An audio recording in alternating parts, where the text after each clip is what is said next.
Well, bringing up to the stage, I would like to bring up to the stage right now 3 cast members from the film, from the original film Scream, and we're going to be up here talking about the movie and taking your questions and having some fun. So let's bring up, well, I can see the first person I'm going to bring up is Jamie Kennedy, everybody.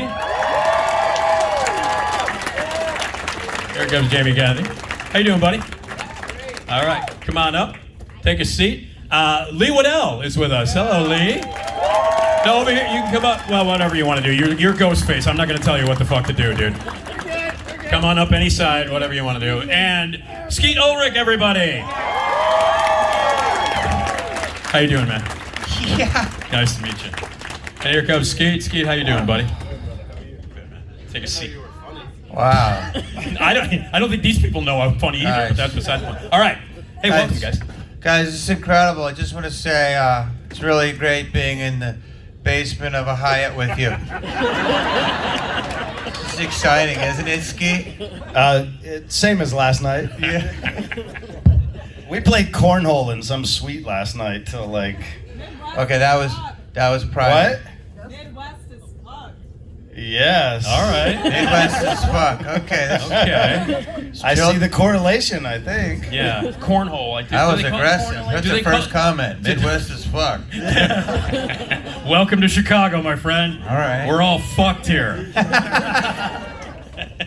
Hey, thank you guys for coming out. Jamie, this is your first time at Flashback, right? Yes, my very first time. What do you think? Besides the cornhole. I love it. I love that this is because I was raised on cons where we started in hotels, and now they've gotten so big, which is very awesome. And but now we go to convention centers. So I felt like this one was big but intimate, and all of you guys have been great. I only had one guy tell me that one of my movies sucked. So Which one? just one. That's pretty good. So Which movie? Which movie? Which guy? And which guy? We'll kick his ass right now, man. it was Son of the Mask. But listen, it was. Stop laughing. All right. It was in Australia. Was it Jim Carrey who said that to you today? Yeah, it was Jim Carrey. That's what I thought. Okay. Well, welcome you guys. And Skid, I know you were here. You've been here before. Many years ago, I believe, like 7 years ago. Or Something like that. I don't know. Yeah, a long you've time been here. ago. And so welcome to the. Thank you for having us. How did you guys end? Well, we start right at the beginning. How'd you guys end up getting Scream? Let's go right down the line. You can start because you haven't talked yet. Yeah, I'm good with that. No, but I don't know if I was actually cast before you guys. I might have been. I don't think so. You worked with Craven a bunch Yeah, of so times. my first film with Wes was Nightmare 1, right? And I worked with him all the way through to Nightmare. And by the way, really quickly before I just want to mention, we had Dick Warlock on stage. I did the Q&A with Dick last night. Oh, he's great. I loved it. Unbelievable. I know you guys have crossed paths many times. Yeah. This guy's an incredible stunt man. And if you were here to hear the Q&A Let's with... see some stunts. Yeah, can you jump up? Well, when I walked down, I pulled a muscle going over that chair just a second ago. Damn it, Lee. So can we stage a fight between you and the guy that insulted Yes. Yeah. Yeah. Can we throw you through the table? Yeah. It probably wouldn't be the first time.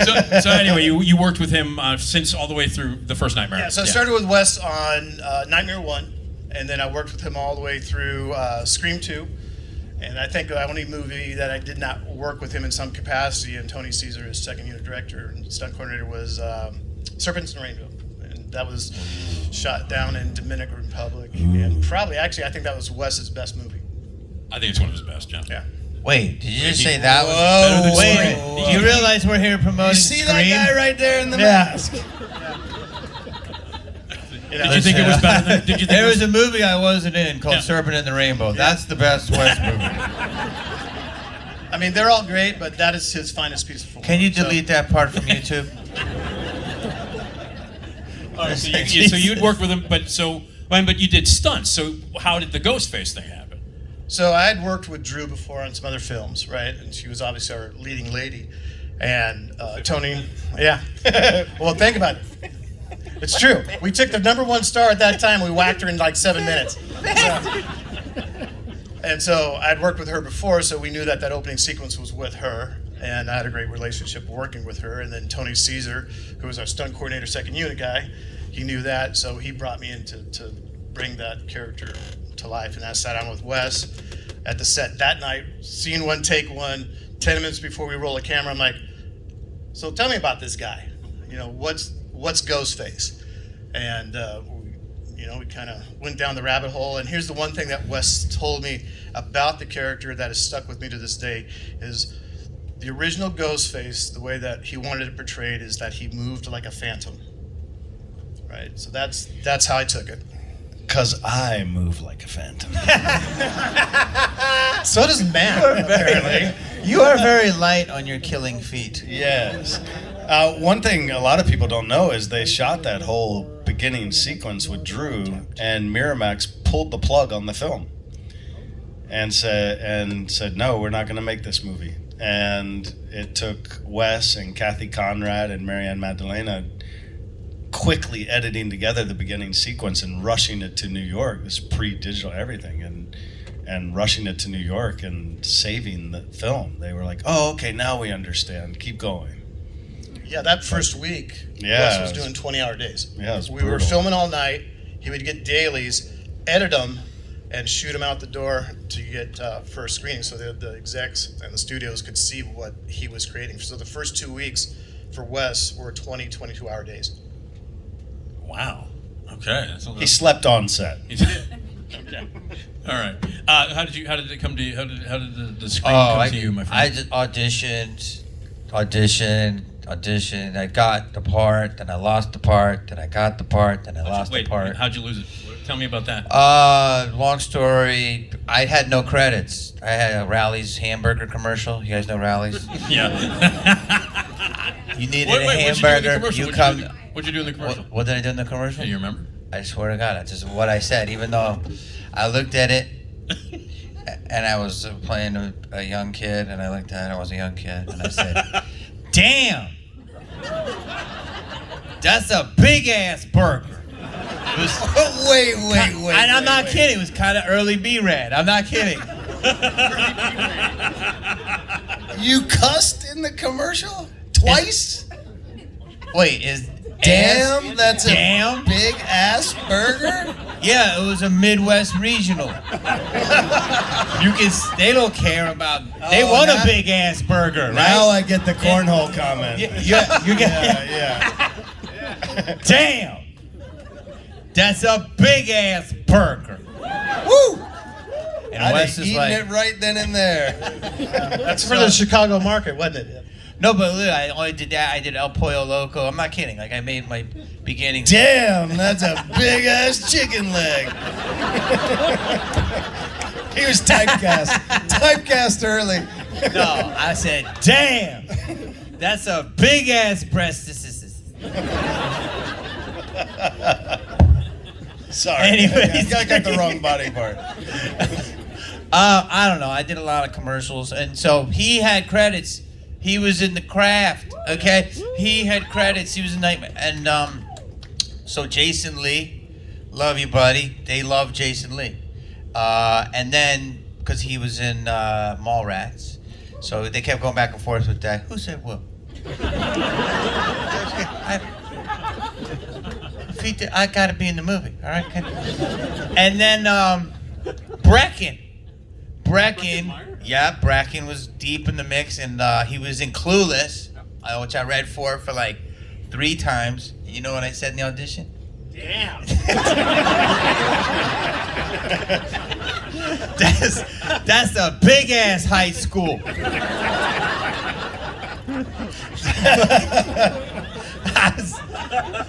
I was so pissed that I didn't get anyway. Then Seth Green. Those are always the 3. And so then eventually Wes, God rest his soul, I love you, happy post-birthday, said, I love all those guys, but this is the guy.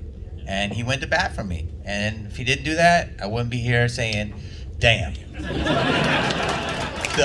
that's how. Yeah. All right, Skeet. Did you ever have to eat a big ass burger? I never ate a big ass burger. Oh, he's a carnivore. Not on film. Well, I take that back. How'd you get the part? Somebody was filming me eating my burger yesterday, I believe. I auditioned for it, and I auditioned once, and then that was kind of it. Audition once, man. Jesus. Yeah, well, it was the burger commercial. It was- Like, you know. Yeah, no, I mean, I went in and I met with Wes and everybody, and and it just sort of happened. Did you feel you got it when you had the meeting with Wes? No. Okay, thank you. Yeah, no, I know Matt does. Matt felt got he- it in the room, he said. So, But no, I didn't. yeah, because when we go in, I did it the same way I did it in the first 2 auditions, and Wes goes, "That was great." And I'm like, "You want me to do anything different?" He's like, "Nope." He's like, "I like you a lot." And you leave, and I'm like, "I'm fucking, this guy hates my guts." Yeah, That's how I felt. yeah. I mean, it's such a blur now. All right. But When you guys know, when you auditioned, after you auditioned, how soon after that did you get the full script? How soon did you know all the twisted shit I that got was the gonna happen? full script before I auditioned. Oh, before you auditioned. So Yeah. you knew how twisted it was going to get and where you were going to end up being. Yeah, Yeah. yeah. Did that inform your audition at all? Of course. Yeah? Yeah. I mean, it informs everything. Do you remember the sides you had to read? What you had to do for the audition? I only remember it because I've seen it online. the audition, but it was I mean, and it's so wild how different my audition is from the performance. But Does it happen a lot when you guys audition for stuff? Does it end up? you completely certainly different when hope you so. get You the certainly, gig? you certainly hope you get better, for sure. You get more time with it, and I had just come off a movie where I played the next coming of Christ in modern day LA, the sweetest, softest soul in this movie with Chris Walken called Touch, and literally had like 2 weeks later. It's a great movie. And then had to spin around and find Billy Loomis somewhere. Well, you're great. You guys are all phenomenal in the movie. Before we You get back played to Jesus Christ? Damn! That's some bleeding palms. I remember you were Jesus. Damn, that's crazy. Before we get back to you guys, I want to talk to you guys obviously about working on this. I want to talk Lee really quickly. How the hell do you do stunts for being John Malkovich? How does that happen? What are the stunts in being John Malkovich? Getting in a small box. Yeah, exactly. Yeah. What was like 17 and a half floors or whatever that? Yeah. So, I mean, I looked at your credits. There's a whole bunch of really incredible stunts and great, impressive stuff. And I'm like, being John Malkovich, what? because I can't remember if it was, which one came, you guys will know, which one was first, Con Air or being John Malkovich? Con All Air. right, so I doubled him on Con Air. You didn't double Macy? Like, you're Macy's height, not like Yeah. John Malkovich. Yeah, because Malkovich, he's tall like you. Yeah. Jones is like 6'2", and I'm like 5'10" now because I'm getting old and beat up. But back Oh, then, yeah. No, So I was like 5'11", so Yeah. I was like the perfect stunt actor guy. So I did Malkovich on Con Air, and then I stayed with him over to being John Malkovich. That's how that kind of came around. Yeah, but he took the can off the back of the head, though. Yeah. Yeah, but we did this really super fight scene with me and another stunt guy, and it was violent. I mean, it was high energy, and we weren't hurting each other, but we had a lot of energy in it, and we were in a full sweat after like 30 seconds. It was full on combat, yeah, and it didn't make the final cut. Yeah. Oh. Story of my career right there. I ended up on the floor a lot in the editing room, but it was a fantastic. Yeah, so that's how I ended up with John on that one. Okay, I'm sorry. When I saw your credits, I was like, I gotta ask about being Yeah, John it was- Malkovich. That stunt-heavy film, being John Malkovich. Yeah, big one. Boy, yeah, that was a big one. Took me months to recover. Let me ask you, when you got the script and everything, did you start boning up on cliches and movies? Did you start watching horror films so that you could be as genuine as possible in the part? Couple of things. When we get scripts, I was getting in shape because I was doing a movie before that, Romeo and Juliet, and we had to be. Thank you. And Baz was like really wanting us real thin and all wiry. So I was in the gym all the time, and I was getting scripts. I have an audition, but as you know, when you get it, there's a lot of interior. There's a lot of description. The script I read the script on one treadmill. It took me like 48 minutes. I was working on it every day, and I was like, that's how good it was. So I was like, this is so different. But I wasn't a horror guy. Actually, the first horror movie I ever saw was Nightmare on Elm Street. And Wes said the other person he gave an unknown part to start their career was Johnny Depp. And we've had similar careers. So. And relationships. Weird. Damn! That's a big ass ex-wife. So, I was. They're taping this. Put it up. Oh shit.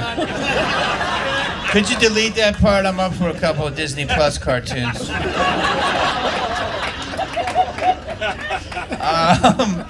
Look, no. Here's what I grew up on. I'm not a horror guy, but I watched. I can only get two movies for some reason. Class with Rob Lowe, remember that? And Nightmare on Elm Street. And we just watched them over and over again. And then Prom Night. I love that movie. But here's a Terror Train. Terror Train, great movie. So those are like my three movies. And Exorcist, which I'm sorry, it fucked me up. Yeah. And my parents wouldn't let me watch that. I saw it when I was 10, which I think was terrible, but it's a lot better than what some of you guys are doing. I had people come up with me and like, my daughter loved the first Scream. All the kills are incredible. And I look and the daughter's like, like, my embryo love. There's fucking Barney, all right? You can do this, guys. Jesus Christ. So I saw Exorcist at 10, it fucked me up. So maybe that's meant. But anyway, I knew nothing about horror, and I did watch a lot of movies, and I watched a lot of Quentin.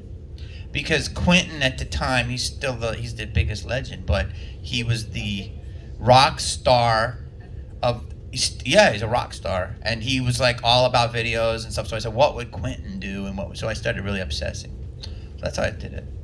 And actually, the character that you play is very Quentin Tarantino-like. I think so, Yeah. because I read a lot of stuff, and all his movies are, inspired by things that he loved, and I think that's what Randy. You tell me if I'm wrong. If Randy didn't die, he'd probably be a film professor. Yeah. Or possibly a director. You know what I mean? Maybe. And what were some of your favorite things that you shot? Some of your favorite moments in the movie, Skeet? In Scream in Yeah, particular? yeah, Scream. No touch. Damn.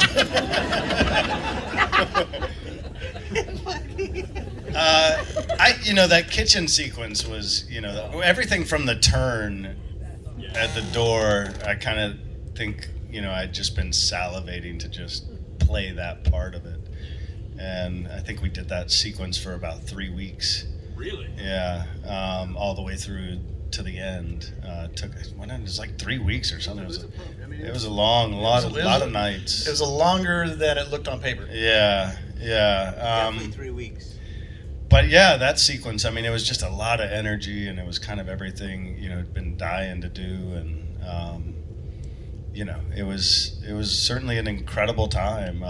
We were all just, excited to be working together and had no idea what it was going to become. Yeah, that's what I was going to ask. You guys, you make this movie, and then, man, what it turns out to be. How about that for a ride? It was all different backgrounds. Everybody had different, where we were coming up from. Courtney was our center because Friends at the time was exploding, and she was on the cover of Rolling Stone, and it was we had this huge star, and then we were I'll never forget, she had, because she was friends with what's his name, who's the lead singer of Counting Crows. Yes, Adam Adam Duras. Duras. She had a pre-release tape of that album before it ever came out. That's right. And we'd ride around in her car and listen to this, and we're like, "Oh my God, this is amazing!" Yes. Turns out it's one of the greatest albums of the '90s, and So you guys got a little preview of it. yeah. But when we were shooting this, I think we didn't know. I didn't know anything, but we thought.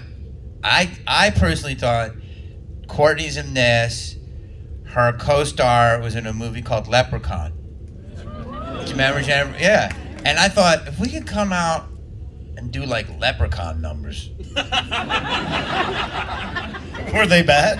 No, I think Leprechaun did all right. There would have been a Leprechaun 2 if she didn't blow up. Yeah, I'm here for Leprechaun Goes to New York. Leprechaun in the Hood. Leprechaun in the Hood? They did, yeah. Toy, toy, toy, toy, motherfucker. You see that? They did not have Leprechaun in the Yes, Hood. they did. Oh my God. Wait, and they will get, you know what? Every fucking line. They know every fucking line of the movie, I guarantee you. Tell you what set you from. Yeah. And I think that's a line from the movie. You haven't even seen the goddamn thing. That's like, I learned so much from you guys. That's like, do you know that there was a Jason in space? Yeah.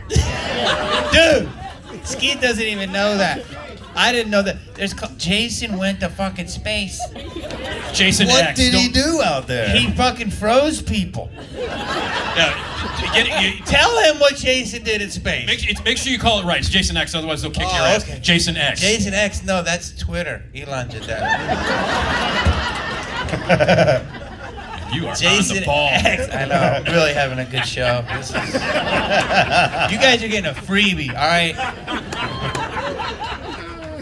Wow, no, it's incredible, like all this stuff. But anyway, I'll let these guys talk. But it was lightning in a bottle. Like right now. Let me let them talk. Anyway, see when Matt's not here? Oh boy. Yeah, look out. Oh, all right. When the movie came out, all right, you guys were, I think, as surprised as much as everybody else was. Because I remember when it came out, you know, at that point, you guys know this, like the slasher genre was dead.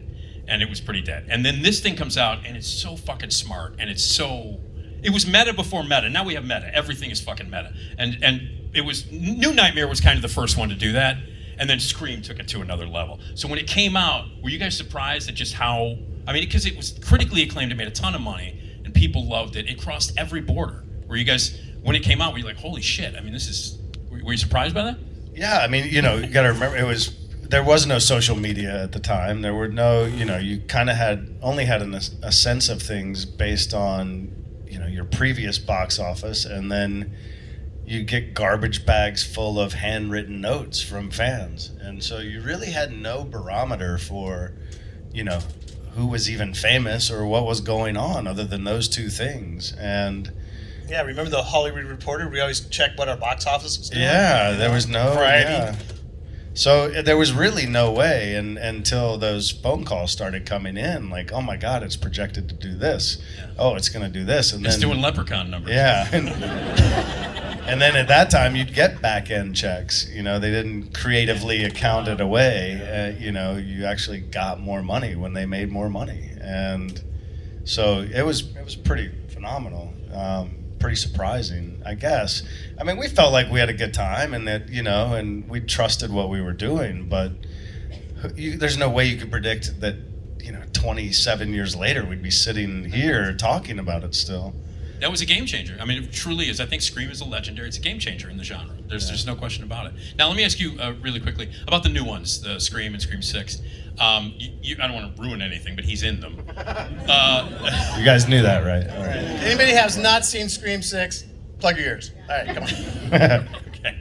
How was that done? Because, you know, they have to make you look a little bit younger than you. Well, I mean, there's a technology now, you know, a de-aging CGI technology, but I had to shave, obviously, which I'm loath to do.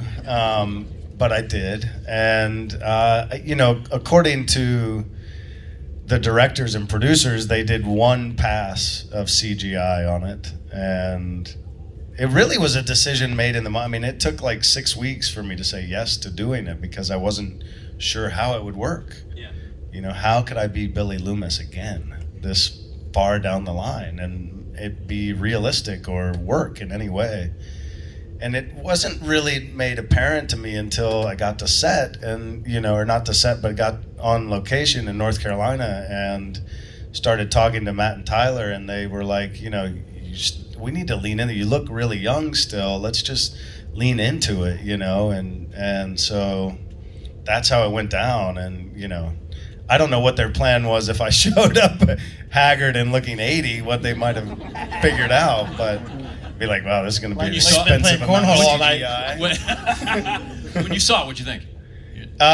you know, I think the technology still has it has room to grow. I think the story's great. I love what they did with the franchise. I think Wes would be really proud of what they've done. I thought 6 as well was really riveting and tense. And you know, I didn't know those stories as well as I knew the original one. I spent a couple of days on set on 5, and I spent about an hour on set on 6. So I didn't know a whole ton about it, and I kind of watched it with fresh eyes and was really proud of what they did. And what's the latest on 7? If you guys know. I know they hired a director recently, but the strike is sort of holding everything back. I have no clue what they're doing, to be honest. Right. And they really kept 6 from me until the very end.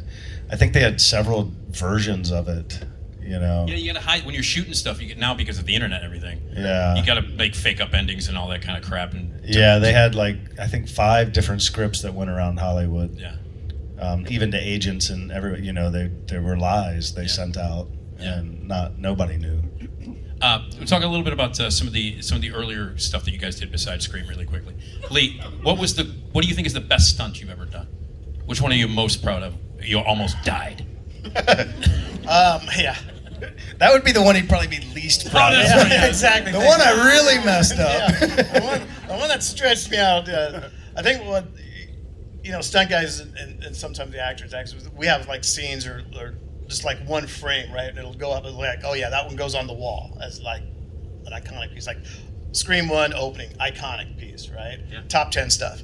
I did Jurassic Park 2, and I was the guy who got eaten out of the Jeep. I was doubling, what's his name, Parr. So remember that scene in 2? Did he say that? No, don't okay. even. Yeah, I know. So, best time all time stunt was Jurassic Park 2. When I got eaten by the lizard. Now, that being said, that what you said. So, that being said, best stunt for Scream was when I crashed the car in Scream 2. Oh. Yeah, so we shot that all in 2 nights. And first I break the window with my hand. I broke my hand with the windows, how that turned out. Drive this car, crash this car. I'm tired, I'm sore. And then Nev has to, her and Wes, when they did that scene where she's crawling out the window, those guys were locked up. That scene was intense, right? And they were just killing it. Well, at that point, I'd taken all my gear off, right? My pads and helmets and all this stuff. I'm tired, I'm sore. And Nev's like, I'm trying not to step on me. I'm like, Nev, you're killing it, man. Do what you do. Very next tape, she steps on me. And I mean, she aired me out. And I'm trying not to blow the tape. And and finally they yelled cut. You can hear me after they yelled cut. I'm like, because I'm trying to swallow because she just kicked your balls. Yeah. I mean, so as far as Scream, I liked the second one because it was good, fun stunts. Playing with cars, crashing stuff, that was great. So. All right, a couple quick things. We're running out of time because I want you guys to get back up to your table for at least the last 10 minutes of the. Oh, because the lines are incredible on a Sunday. They are. Sunday's the best day, right? Because everybody's playing cornhole till 6 o'clock in the morning and they can't. It wasn't 6. All right. Malibu's Most Wanted, man. Yeah. Goddamn movie rules. Thank you. That's Rob. all I'm saying. Tell me a little bit about Don't be hating. Don't be. Yeah. What do you want to know? Just give me a story. Oh, I'll try to think of a simple. Damn. Okay.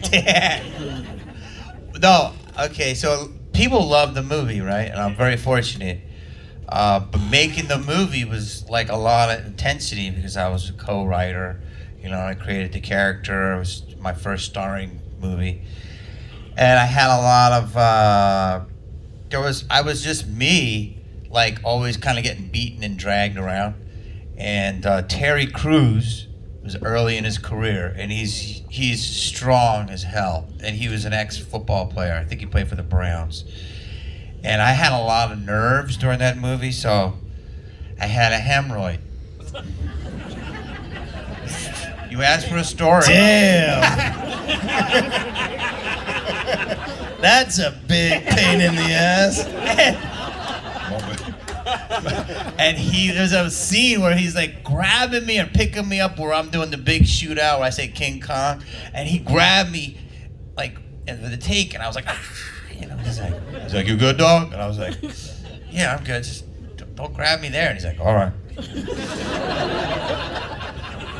Then we had another take, and I was like, He's like, you good, dog? I'm like, yeah, just about 7 fucking takes in. I had a couple hemorrhoids. And I said, damn! No, but during one of the best scenes in the movie, I had hemorrhoids. I can't wait to watch that scene again And later. Terry's just so strong. He's such a beautiful man. I love you. But I can tell you a lot of stuff. Okay. You got a hemorrhoid story from The Craft? Not at all. None. When you were playing Jesus, did Jesus have flare-ups? Yes. I love The Craft, man. It's one of my favorite movies. Right on. And you're fucking great in it. And Yeah. I love everything about that. You came through the window, I think, in The Craft, and you came through the window and screamed. I went out the window. Yeah, isn't that crazy? Yeah. What was it like working with Andrew Fleming? Oh, it was amazing. He was, an architect of vision. I mean, he kind of knew exactly what he was after from the start. And I had known Robin Tunney and when I went to NYU and from New York theater days, and she was, cutting her teeth in independent film around New York and stuff. And I was shooting a movie with Sharon Stone in Nashville, and she called me up and said, we got this script, and they really like you for it. Will you read it and consider it?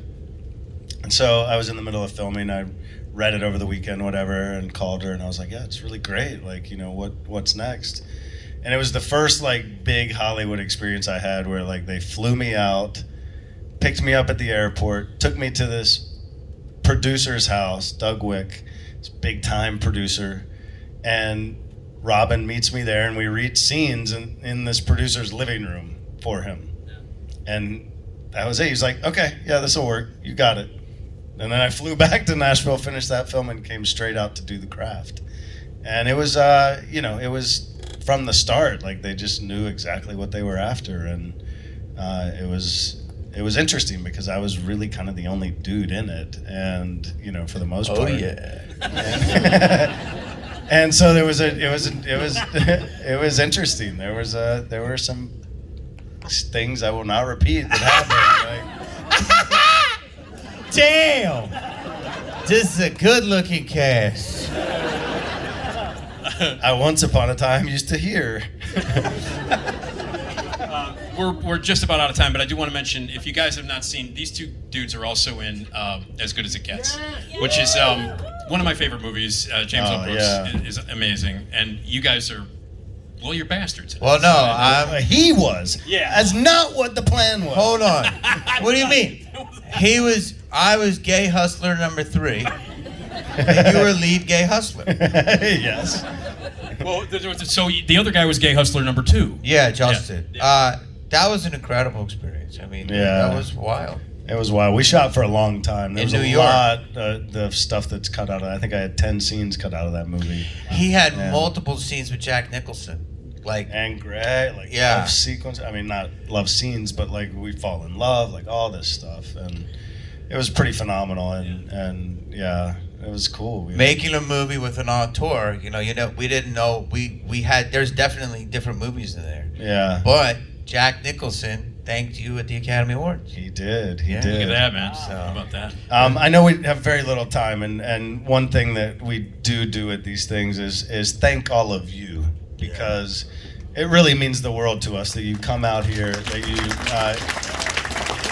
We have so much gratitude for you guys and for being here, for showing up, for spending your hard-earned money. It really, especially now that we're in a strike, it really goes a long way, and it's not unnoticed. I don't want you to think for a second we don't see it, feel it, and appreciate it. So we love you, and thank you all individually as much as we can. But now's a chance to really say thank you, and really appreciate it. We really do. We love you guys. Without you, there'd be no us. And There is a strike going on, so just in case, this is great. Make a wish. Hope everybody's okay. Damn. Damn, that was a good Q&A. You guys are awesome. We love you. Thank you.